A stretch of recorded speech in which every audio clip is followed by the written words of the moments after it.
It still amazes me. I drew my areas of interest again this morning, and it still amazes me. I took 2 minutes to do that on a 1 hour chart, and I'm looking at the 5 minutes, and right now the price is stalling right at where I drew that level. It just amazes me how that works.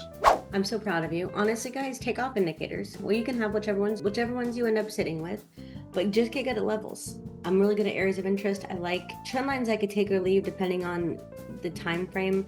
I feel like on the smaller ones I get too tripped up trying to make a flag, trying to make lemonade out of oranges, and I think I'm not in a good position on the smaller time frame. So I like the levels. I like the areas of interest. I like, what did we say on the 1 hour time frame?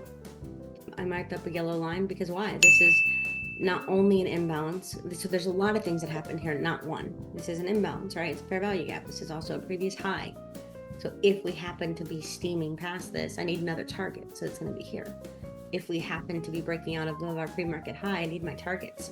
We've got our lows, which, as you guys know, I never target the lows. I always target slightly before them. And then we've got a lot of congestion right here at the 950s, 960s, so 50s to 70s. This is going to be a huge area. If we break above this, where's our next obvious target? We've got yesterday's low. It's going to be pretty magnetic. And we've got the closing price of yesterday. So we already know. And then we may, obviously in the 1 hour, this is a bigger picture, but if we're in this range on the 1 minute time frame and we're starting to break above, we get that momentum candle, that engulfing candle, cool. We want to take it to here, which doesn't seem like much, but that's 70 points. You take one trade like that a day and you don't need anything else. If you can get your grubbies off the screen. I was going to say, my next one shows at 24,941. I just did a measurement from where we are now, and if it did reach that level, that's 269 ticks.